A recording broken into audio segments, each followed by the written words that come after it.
Urdu learning सेंटरवरून आमदार यामिनी जाधव सभागृहात आक्रमक झाल्या होत्या।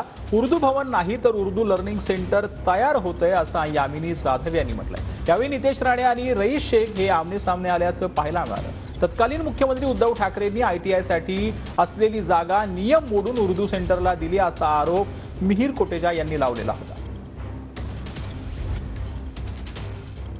उर्दू ही कुठलीही मुस्लिम भाषा नाही, उर्दू ही एक भाषा आहे।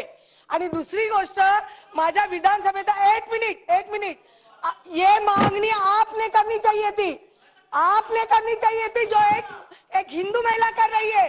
आप अभी चुप बैठो, आप अभी चुप बैठो और मेरा जवाब सुनो। आप चुप बैठो और जवाब सुनो। लोकांची मागणी पूर्ण करणं हे लोकप्रतिनिधीचं काम असतं। कुठलीही गोष्ट अनधिकृतरित्या केलेली नाही। मीटिंगा घेतलेल्या गेल्यात आणि त्या मीटिंगांचे मिनिट्स मी आपल्याला सादर करू शकते। सगळं बेकायदा झालेलं आहे आणि उर्दू शाळेचा असेल तर आपण तपासू शकता। या उर्दू शाळा सुद्धा बंद करायला लागलेल्या आहेत या अशा मानसिकतेमुळे।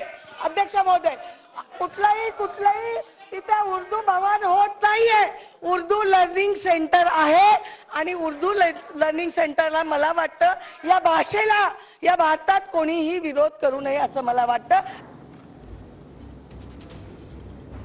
आयटीआय साठी असलेली जागा उर्दू सेंटरला दिली असा आरोप जो आहे तो मिहिर कोटेचा यांनी लावलेला होता।